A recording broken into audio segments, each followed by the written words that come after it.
तो सीधे सीधे हम आपको पहले ले चलेंगे कैबिनेट की ब्रीफिंग में और देखते हैं कि कैबिनेट की बैठक में आज क्या कुछ प्रमुख फैसले हुए। मिडिल क्लासेस के लिए, किसानों के लिए और पूरे लॉजिस्टिक सेक्टर के लिए रहेगा। सबसे पहला, आप अगर भारत के नक्शे में इमेजिन करो, हमारा जितना भी केरल साइड से, कर्नाटक साइड से रेलवे का ट्रैफिक नॉर्थ की तरफ जाता था, ईस्ट की तरफ जाता था, वो एक बहुत ही कंजेस्टेड सेक्शन के थ्रू पास होता था। जब से माननीय प्रधानमंत्री जी ने पीएम गतिशक्ति पोर्टल लॉन्च किया, देश में ट्रांसपोर्टेशन सेक्टर के लिए और बहुत सारे सेक्टर्स के लिए प्लानिंग का एक बहुत अच्छा टूल एक अवेलेबल मिला, एक ऐसी टेक्नोलॉजी मिली। तो जब इस टेक्नोलॉजी पे, इस पीएम गतिशक्ति पोर्टल पर सारे नेटवर्क को एनालाइज करते हैं हम, तो ऐसे ऐसे एलिमेंट्स बीच में से निकलते हैं जहां पर हमको तुरंत फोकस करके काम करने की जरूरत है। ये एक ऐसा प्रोजेक्ट है आज जो आपके सामने है। आप देखोगे, यहाँ पर आप फोकस करो तो चेन्नई, एमजीआर चेन्नई लिखा हुआ है, राइट, एमजीआर चेन्नई। अब उसके पास में उससे पहले एक आता है काटपाड़ी। काटपाड़ी है ना वेल्लोर, वेल्लोर और काटपाड़ी आसपास हो गए। जितना भी साउथ के केरल से, कर्नाटक से ट्रैफिक आता था, उस ट्रैफिक को पहले एक कंजेस्टेड सेक्शन से गुजरना पड़ता था। और अगर काटपाड़ी से रेणीगुंटा यानी तिरुपति, ये लाइन को अगर डबल कर दें, इस लाइन को अगर डबल कर दें, तो एकदम लिटरली जैसे बाईपास सर्जरी के बाद में बॉडी ठीक से काम, एक हार्ट सर्जरी, एक नई आर्टरी बन जाती है, वैसा ही ये प्रोजेक्ट है। बहुत इंपॉर्टेंट प्रोजेक्ट है और इसकी खासियत ये है कि छोटा प्रोजेक्ट होते हुए भी ये रेलवे के नेटवर्क में बड़ी एफिशिएंसी लाता है। तो ये प्रोजेक्ट आज माननीय प्रधानमंत्री जी ने अप्रूव किया। तिरुपति से काटपाड़ी की डबलिंग 1332 करोड़ रुपीस का प्रोजेक्ट है ये। आप इस एरिया में देखेंगे बहुत सारा एग्रीकल्चर प्रोडक्ट है, कई सारे सीमेंट प्लांट्स हैं, कई सारे पावर जनरेशन से रिलेटेड एक्टिविटीज हैं यहाँ पर, और मोस्ट इंपॉर्टेंट तिरुपति बालाजी और कालाहस्ती भगवान शिव का मंदिर और चंद्रगिरी फोर्ट, ये तीन बहुत बड़े ऐसे हमारे देश के तीन महत्वपूर्ण स्थल है जहां पर लाखों की संख्या में लोग आते हैं। फिर वेल्लूर और तिरुपति दोनों मेडिकल और एजुकेशन के बड़े हब बने, और रायलसीमा रीजन, पूरा कंप्लीट रायलसीमा रीजन, इस पूरे क्षेत्र में इस प्रोजेक्ट से बेनिफिट मिलेगा। Electronics manufacturing, cement manufacturing, steel industries, इन सब का बेनिफिट मिलेगा। दो डिस्ट्रिक्ट्स आंध्रा की चित्तूर और तिरुपति, और तमिलनाडु में वेल्लूर, इन तीन डिस्ट्रिक्ट्स को डायरेक्ट इस प्रोजेक्ट का बेनिफिट मिलेगा। प्रोजेक्ट में 17 मेजर ब्रिजेस हैं और 327 माइनर ब्रिजेस हैं, 7 फ्लाईओवर्स हैं, 30 अंडरपासेस हैं और 104 किलोमीटर की रूट लेंथ है। काफी सारा इस डबलिंग से बहुत सारा जो रोड पे जा रहा था ट्रैफिक, वो ट्रेन की, रेल की तरफ शिफ्ट होएगा, और शिफ्टिंग से करीब 20 crore kilogram carbon dioxide save करेंगे, जिससे करीब करीब 1 करोड़ पेड़ लगाने के बराबर ये कार्बन डाइऑक्साइड का सेविंग है। 1 करोड़ ट्रीज लगाने के बराबर ये कार्बन डाइऑक्साइड की सेविंग है। 4 करोड़ लीटर डीजल इससे बचेगा, और ट्रांसपोर्टेशन के मॉडल शिफ्ट से 450 करोड़ के आसपास साल के every year, year after year after year after year, देश की लॉजिस्टिक्स कॉस्ट में कमी आएगी। मैं सेकंड बहुत इंपॉर्टेंट प्रोजेक्ट पे आता हूं, जीरकपुर बाईपास। अगर आप चंडीगढ़ को ध्यान में दें तो चंडीगढ़ के पास में बहुत ही प्लान्ड वे में पंचकुला, मोहाली डिस्ट्रिक्ट में पंचकुला और जीरकपुर दो बड़े शहर बसाए गए जो कि प्लान्ड सैटेलाइट टाउन्स हैं। जीरकपुर बेसिकली 2 नेशनल हाईवेज के इंटरसेक्शन पर स्थित है। इन दोनों सेक्शंस के, इन दोनों हाईवेज के इंटरसेक्शन पे होने के कारण जीरकपुर के अंदर से ट्रैफिक का हमेशा एक चैलेंज रहता है, ट्रैफिक कंजेशन रहता है। तो पूरे चंडीगढ़, जीरकपुर, पंचकुला को लेके एक रिंग रोड जैसा कॉन्सेप्ट बना है। उसका ये पहला प्रोजेक्ट है जो कि 6 लेन जीरकपुर बाईपास प्रोजेक्ट है। 1878 करोड़ रुपीस का है, करीब 19 किलोमीटर्स का है, 19.2 किलोमीटर्स। और इसको पीपीपी में हाइब्रिड एन्युइटी मोड पे बनाया जाएगा। इस प्रोजेक्ट का एक और बेनिफिट मिलेगा, हिमाचल का जो ट्रैफिक है उस ट्रैफिक को इमीडिएटली ये प्रोजेक्ट माने शहर के अंदर जाने के बजाय बाईपास से ही आप हिमाचल की तरफ जा सकते हो। बहुत ही इंपॉर्टेंट प्रोजेक्ट है। कंप्लीट इस एरिया का डीकंजेशन होगा, चंडीगढ़, जीरकपुर, पंचकुला का डीकंजेशन इससे होगा। और हाईली अर्बनाइज्ड एरियाज हैं, इसमें से पास होना आसान होगा। थर्ड, एक बहुत इंपॉर्टेंट आज फैसला लिया गया। आप जानते हैं कि सीरीज ऑफ डिसीजंस लिए गए हैं प्रधानमंत्री मोदी जी की इस हिस्टोरिक थर्ड टर्म में, जिसमें किसानों की जिंदगी में, किसानों के खेती करने के तरीके में एक मूल चूल, एक मेजर परिवर्तन आए, ट्रांसफॉर्मेशन आए। उसमें आज एक बहुत इंपॉर्टेंट स्कीम जो कि सब स्कीम है, पीएम कृषि सिंचाई योजना का सब स्कीम है, वो अप्रूव की गई है। और ये पायलट प्रोजेक्ट्स हैं। इसमें आपने देखा होगा कि डैम से बड़ी कैनाल आती है, बड़ी कैनाल से छोटी कैनाल आती है। छोटी कैनाल आने के बाद में पानी जनरली कच्चे कैनाल, छोटे जो खेतों के अंदर जाने वाले होते हैं, उस तरह के कैनाल से, उस तरह के ड्रेन से पानी खेत के अंदर आता है। आप इमेजिन करो, एक ओपन कैनाल है, उसमें कितना पानी वेस्ट होगा। पानी जमीन में भी रिसेगा, इवेपोरेशन भी होगा। एक मेजर इनएफिशिएंटली यूज करने वाला एक मेथड उस तरह से बनता है। क्या इसमें टेक्नोलॉजी का उपयोग करके एफिशिएंसी लाई जा सकती है? ये प्रधानमंत्री जी ने, जब वे गुजरात के मुख्यमंत्री थे, तब माननीय मोदी जी ने बहुत कई तरह के इस तरह के प्रयोग सक्सेसफुली और बड़ी संख्या में गुजरात में किए थे। तो अब उसी एक्सपेरिमेंट को, उसी जो गुजरात में किए हुए काम को एक नेशनल लेवल पे ले जाने के लिए ये सब स्कीम बनी है। इसमें बेसिकली बड़ी कैनाल से खेत में ले जाने के लिए, इंस्टेड ऑफ यूजिंग कच्चे कैनाल, जो मैं आपको कुछ फोटोग्राफ्स दिखाता हूं,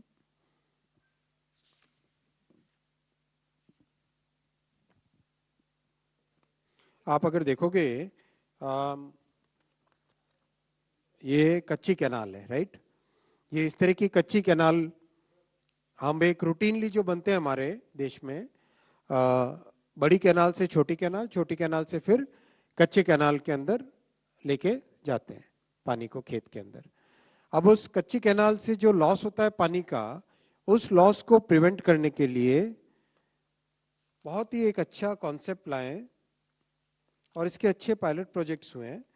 बेसिकली अगर आप देखोगे, ये कैनाल है, कैनाल के पास में एक पंप हाउस बनाया।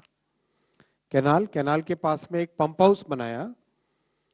उस पंप हाउस से पानी पंप किया और pressurised pipe supply, pressurised pipe से पानी को खेत के हर हिस्से पे लेके गए और वहां पे माइक्रो इरिगेशन, वहां पर माइक्रो इरिगेशन। तो पानी तो बचेगा ही बचेगा, पर ड्रॉप मोर क्रॉप, पर ड्रॉप मोर क्रॉप आपको, किसानों को मिलेगा। बहुत एक इंटरेस्टिंग डेटा है, आप करेक्ट कीजिएगा अगर गलत कहूं तो, कि 80% पानी हमारा इरिगेशन के लिए, देश में जितना फ्रेश वाटर है, देश में जितना फ्रेश वाटर है उसका करीब 80% पानी इरिगेशन के लिए यूज में आता है। आप मुझे अभी डिपार्टमेंट से बता रहे हैं। तो इतना जब पानी यूज में आ रहा है तो उसमें एफिशिएंसी लाना बहुत जरूरी है। इसलिए ये एक 78 पायलट प्रोजेक्ट्स हैं जो डिफरेंट स्टेट से आए हैं, उनको लेके ये सब स्कीम बनी है 1600 करोड़ रुपीस की।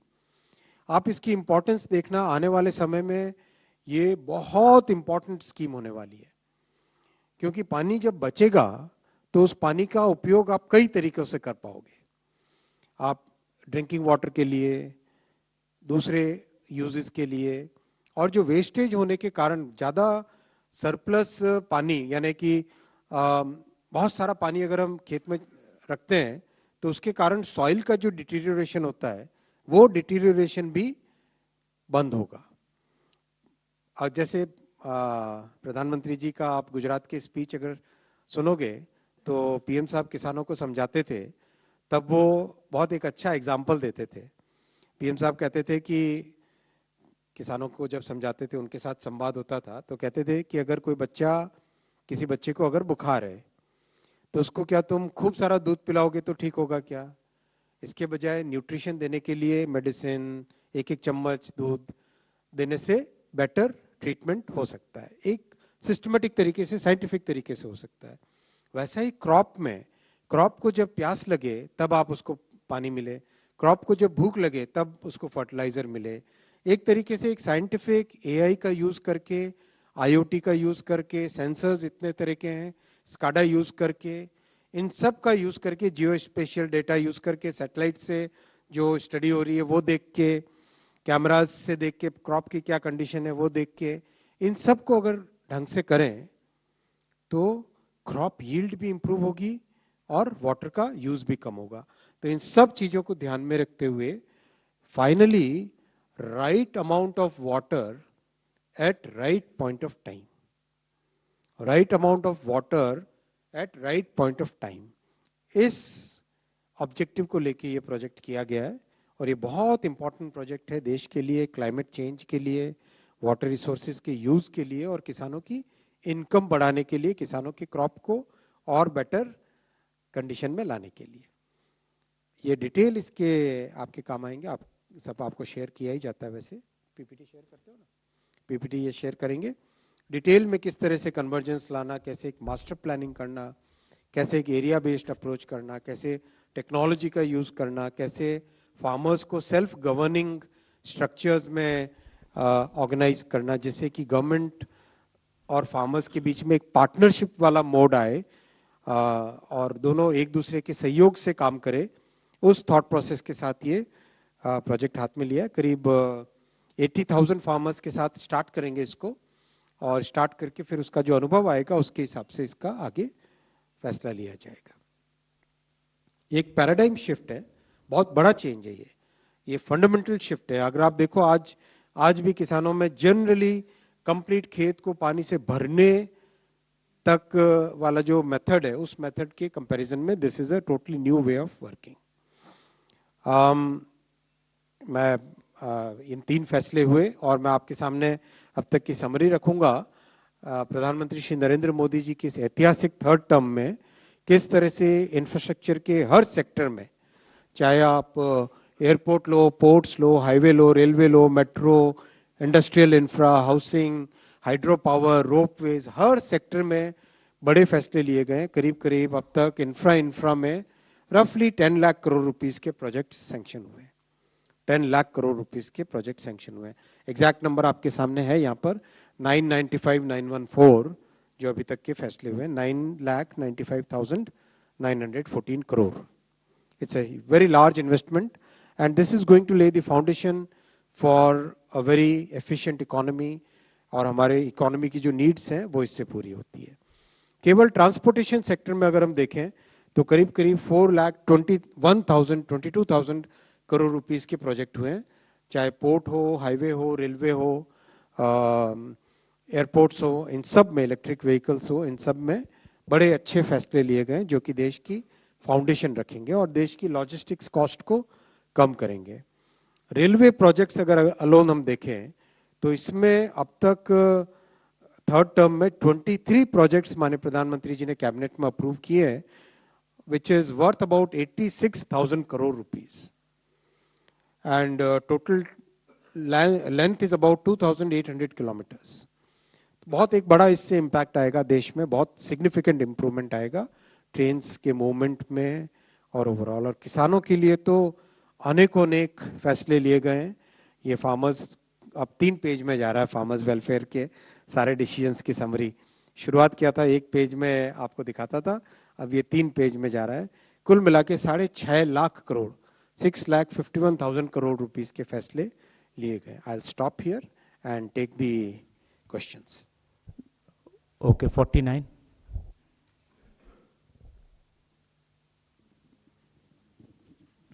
सर नमस्ते, सुजीत ठाकुर दैनिक भास्कर से।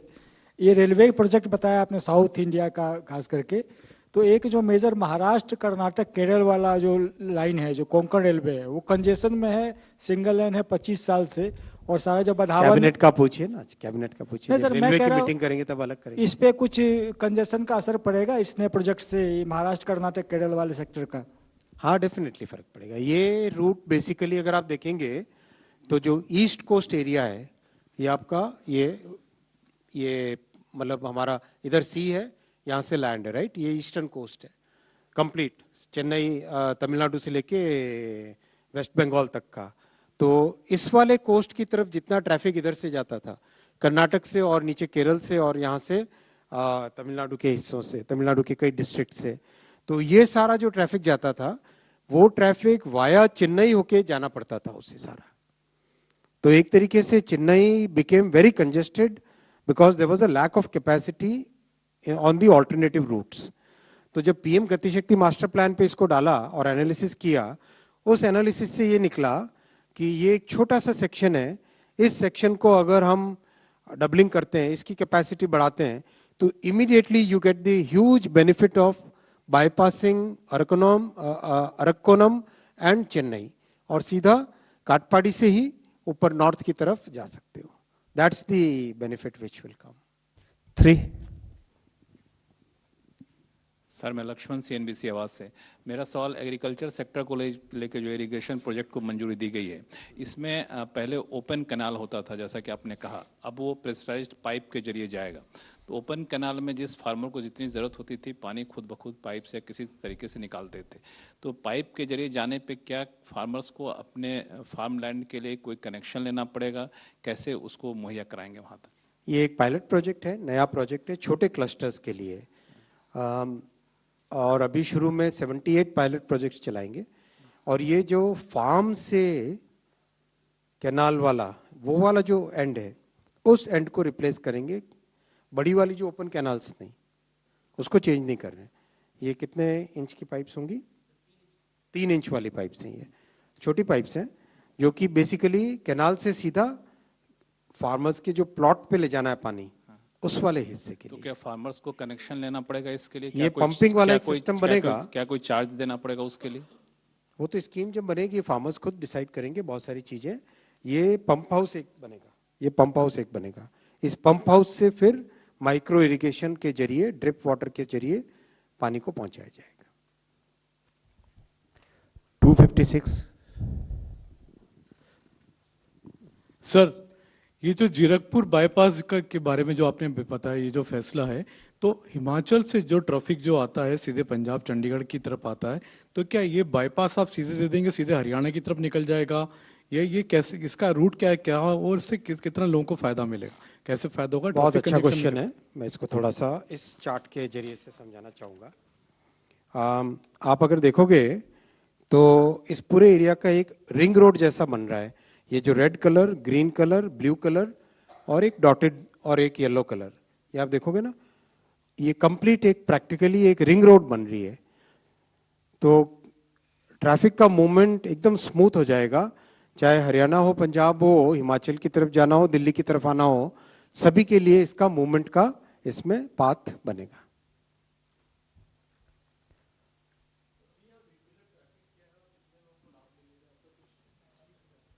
वो तो कैलकुलेशन आ जाएगा आपके पास। सचिन। संतोष बट नवभारत टाइम्स। ये लीजिए संतोष। ये जो सर आपने पायलट प्रोजेक्ट 78 आइडेंटिफाई किए हैं, तो इसके लिए सर क्या पॉइंट्स, मतलब हाउ यू आइडेंटिफाइड दिस 78? राज्य सरकारों के साथ मिलके फेडरल स्ट्रक्चर। अच्छा, विच आर द स्टेट्स? वो डिटेल आपको आ जाएगी, लिस्ट 78 बड़ी लिस्ट है पीपीटी पे। Right sir. 130।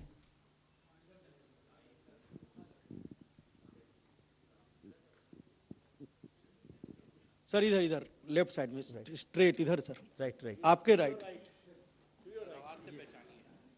रविंद्र सर, हम लोग भी किसान हैं सर। हम लोग किसानों में देखते हैं खेती जो होता है, एक खेत अगर यहाँ है तो दूसरी खेत कहीं और होती है। हमारा सीधा सवाल है कि सर ये 78 पायलट प्रोजेक्ट क्या धान वाले जहाँ प्रमुखता है वहाँ पर लगाए जाएंगे, गेहूं वाले लगाए जाएंगे, किन फसलों के लिए उपयुक्त आप मानते हैं या सरकार मानती है? और दूसरा, ये 80,000 जो किसान है इनका सिलेक्शन कैसे होगा? क्योंकि खेतों के बीच में डिफरेंस भी होगा और किसानों का भी अलग अलग दायरा है, अलग अलग कैटेगरी है, तो पूरे कंट्री में इसको कैसे आप अप्लाई करेंगे? बहुत अच्छा क्वेश्चन है। छोटे छोटे क्लस्टर बनाए जाएंगे। ये देखो, छोटे छोटे क्लस्टर बनाए जाएंगे। अभी क्या होता है, कमांड एरिया मतलब बड़ा एरिया होता है, कई सारे गांव होते हैं, कई सारे उसमें कई बार तो 2-2, 3-3, 4-4 पंचायत को कमांड एरिया बनाते हैं। अब इसमें छोटे छोटे क्लस्टर बनेंगे। उस क्लस्टर के अंदर जितनी कवरेज होती है उन किसानों को इसमें शामिल किया जाएगा और उनके साथ बातचीत करके ही बनाए गए सारे प्रोजेक्ट। ये बेसिकली आपने नोटिस किया होगा, इसका जो एक मेजर पैराडाइम शिफ्ट है, आप इसका फर्स्ट पॉइंट देखो, मेजर जो एक पैराडाइम शिफ्ट है वो है community based efficient water distribution. Community based, लोगों को, किसानों को साथ लेकर, उनकी बात को समझकर, उनकी जरूरतों के हिसाब से कैसे हम चेंज एक लेके आए टेक्नोलॉजी का, वो इसमें ऑब्जेक्टिव है। वो बेनिफिट इस प्रोजेक्ट से मिलेगा। किसान डिसाइड करेंगे ना। 37 this side. Sir, Prakash Vedashi from ET Now. Could you please share the current status of railway line electrification? Cabinet की बात करो, वैसे करीब करीब 98% हो गया है। बहुत छोटे छोटे पैचेस अभी बाकी हैं जो कि इस साल के एंड तक कंप्लीट हो जाएंगे सारे। 63. 98 से थोड़ा ज़्यादा ही हुआ है, प्लस है। सर मैं तरुण शर्मा हूँ जी बिजनेस से। सर जो ये अपने किसानों के लिए जो योजना लेकर आए हैं, एक सेकेंड, एक छोटा सा प्रोटोकॉल करें अपन। एज फार एज पॉसिबल सामने वाली रोज में अगर बैठने का करें, और प्रोटोकॉल हमेशा ऐसा कर दे कि फर्स्ट रो से चालू करेंगे। फर्स्ट रो वालों को सबसे पहले अपॉर्चुनिटी मिलेगी, सेकंड रो वालों को बाद में, थर्ड रो को उसके बाद में, फोर्थ रो को उसके बाद में। ऐसा करें, है ना? और उसमें भी सेंटर वालों को सबसे ज्यादा, फिर लेफ्ट वालों को, फिर राइट वालों को। राइट को पहले ऐसा डिमांड है, तो राइट वालों को पहले देंगे। आपका राइट या आधा कर लेंगे। सर आपका राइट, तेरा राइट और मेरा राइट में भी फर्क हो जाता है। Right of centre, centre of, ये प्रोटोकॉल रखते हैं अगली बार से ना। फोन नेटवर्क नहीं आता तो नेटवर्क का बूस्टर लगा देंगे। सर मैं तरुण हूँ जी बिजनेस से। सर जो आपने अभी command area development and water management का जो कैबिनेट ने अप्रूवल लिया है, sir water management basically sir state subject है, तो सर ये जो 1600 करोड़ है, ये जो इस प्रोजेक्ट के लिए पूरा सेंट्रली लगाएगा या स्टेट का भी पार्टिसिपेशन होगा? दोनों का पार्टिसिपेशन है, और पूरा प्रोग्राम बनाए स्टेट के साथ मिलके, कंप्लीटली स्टेट के साथ मिलके बनाया है। कई सारे स्टेट्स ने इसमें बहुत इसमें इंटरेस्ट दिखाया है और उसका लाभ भी मिलेगा। देखो, ये आपकी एकदम 100% बात सही है कि ये स्टेट बेस्ड ही होना चाहिए, और स्टेट बेस्ड ही है। जो इनिशियल पायलट्स हुए स्कीम बनने से पहले, वो कर्नाटक में, महाराष्ट्र में, मध्य प्रदेश में, हरियाणा में बहुत अच्छे प्रोग्रेस हुए, उसमें बहुत ही अच्छे रिजल्ट्स आए। और चारों स्टेट्स ने जो शुरुआत में एक इनिशिएटिव दिखाया, उसी का रिजल्ट आया कि आज ये इस लेवल पे प्रोजेक्ट को ले पा रहे हैं। सर एक सवाल, यदि आप टैरिफ पे अलाउ करें कैबिनेट? बिल्कुल नहीं। 198. अच्छा, हाँ 138, सॉरी 138। हाँ बोलिए आप ही। हाँ ये साहब का।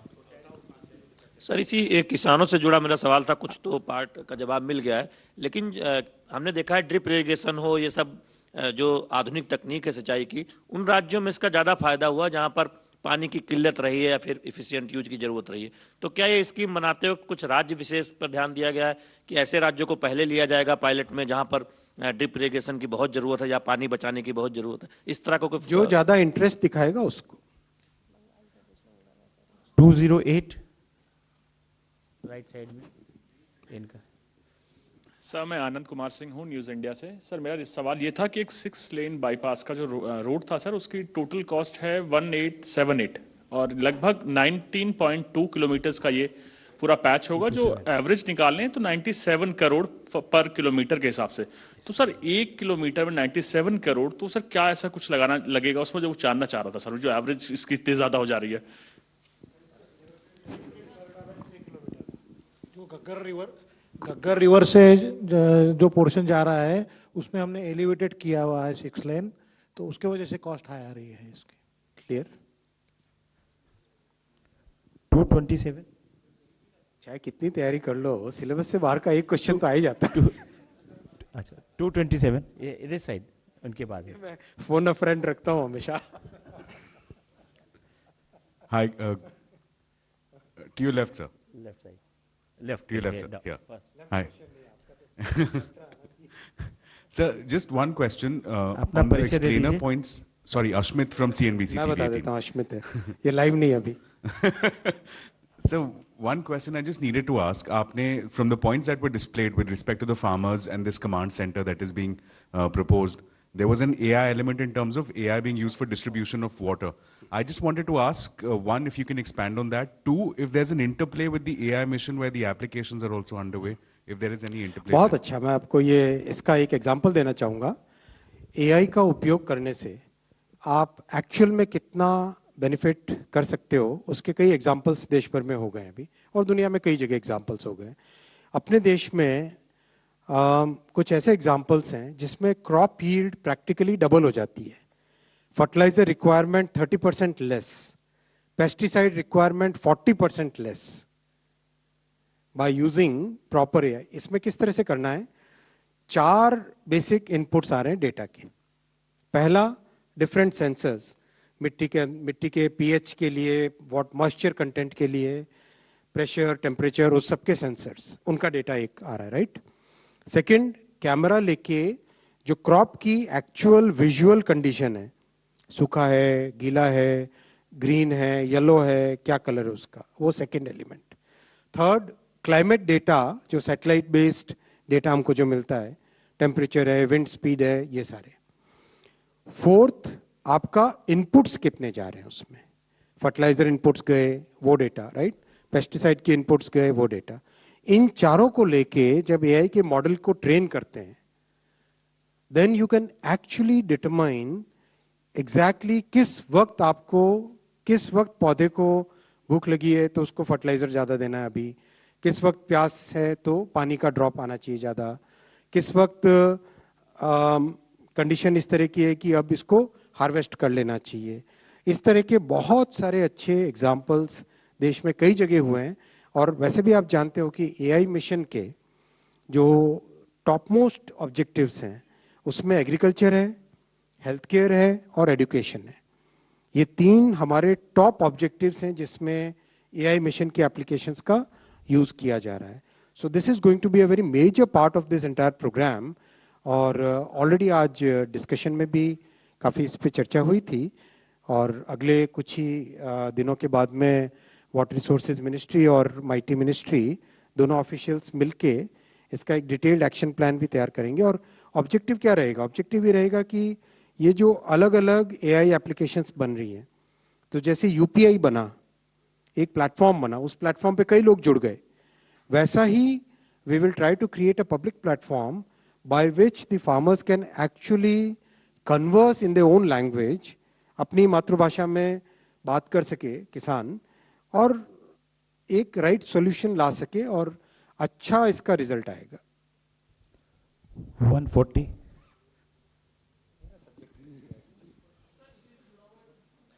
सर आनंद हूँ TV9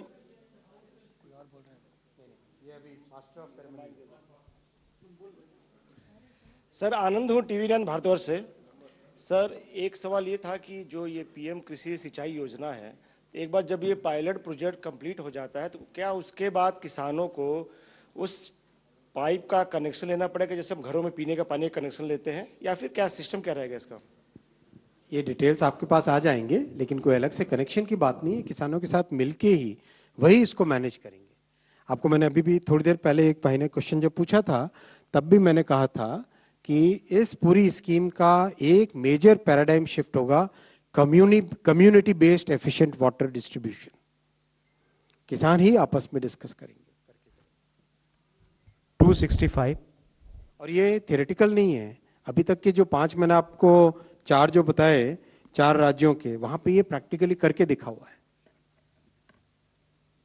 Sir, Dhruvaksha from Business Standard here. One question on the railway expansion. Saw the series of decisions that have been taken for railway capacity expansion.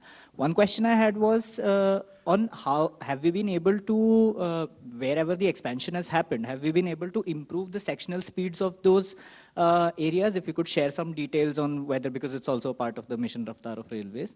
One is on that. Second, I know that you won't be entertaining any questions on the tariffs. सुनो मेरे बात सुनो, अभी railway का एक अलग से अपन press conference करेंगे जो साल भर की अचीवमेंट, उसमें मैं पूरी डिटेलिंग दूंगा। बहुत सिग्निफिकेंट चेंज आया है। And sir, just one thing. Question नहीं पूछ रहे हो आप? I think 138, हाँ बताइए एनडीटीवी से। सर नमस्ते, अखिलेश शर्मा एनडीटीवी से। आपने कंपाइल करके बहुत अच्छे से एक्सप्लेन किया कि अभी तक हम लोग कुछ लोग पुरानी जनरेशन के हैं, अखिलेश जी और हम सब एक जनरेशन के। जी सर, तो आपने बहुत अच्छे से कंपाइल करके बताया कि एक्सपेंडिचर कितना है कैपेक्स का। तो जो हमारा टारगेट आपने बताया था बजट में कितना है 11 लाख करोड़, उसके आसपास पहुंचता हुआ दिखाई दे रहा है। तो ये लास्ट का वैसे मत देखो अखिलेश भाई, आप तो बहुत फाइनेंस अच्छा समझते हो, वैसे मत देखो बजट में जो जाता है उस साल कितना खर्चा होगा। और इंफ्रास्ट्रक्चर के प्रोजेक्ट्स लॉन्ग टर्म प्रोजेक्ट्स होते हैं तो एक लंबे पीरियड में जाते हैं, तो सैंक्शन होने के बाद में लैंड एक्विजिशन, डिटेल्ड इंजीनियरिंग, वो सब चीज़ें, और उसके बाद में फिर कॉन्ट्रैक्ट्स, टेंडर्स, प्रोसेस पूरा एक लंबा चलता है। उस हिसाब से देखो। आप तो फाइनेंस समझने वाले आदमी हो। क्वेश्चन ले ले सर। 165 आज वैसे ट्राई किया गया कि साउथ इंडियन डिशेज हैं तो क्वेश्चन कम होंगे, तो फिर वैसे मन तो ये था तिरुपति के लड्डू आ जाए, लेकिन ये मतलब जब मुझे इन्फॉर्मेशन मिलती है कि कौन से ब्रीफिंग में जाने हैं, वो थोड़ा टाइम लैग रह गया। लेकिन अगले हफ्ते आपको आज के तिरुपति के लड्डू अगले हफ्ते मिलेंगे। सर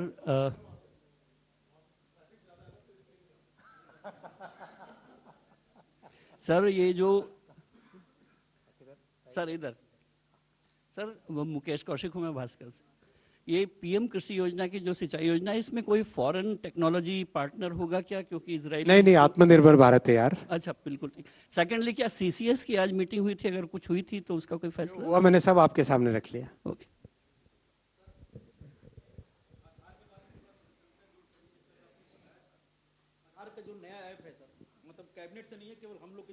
नहीं, मैंने आधार के सामने एक जो सबसे बड़ा टारगेट रखा है टीम के साथ, वो बहुत इंपॉर्टेंट पॉइंट ये है कि कैसे हम ऑथराइजेशन को मजबूत बनाएं, कैसे उसको एक्यूरेट करें। तो ऑथराइजेशन को एक्यूरेट करने के लिए biometric which can either be fingerprint, iris और facial authorisation. Facial authorisation is the easiest, क्योंकि उसमें अपने खुद के मोबाइल फोन को यूज करके आप ऑथराइजेशन कर सकते हो।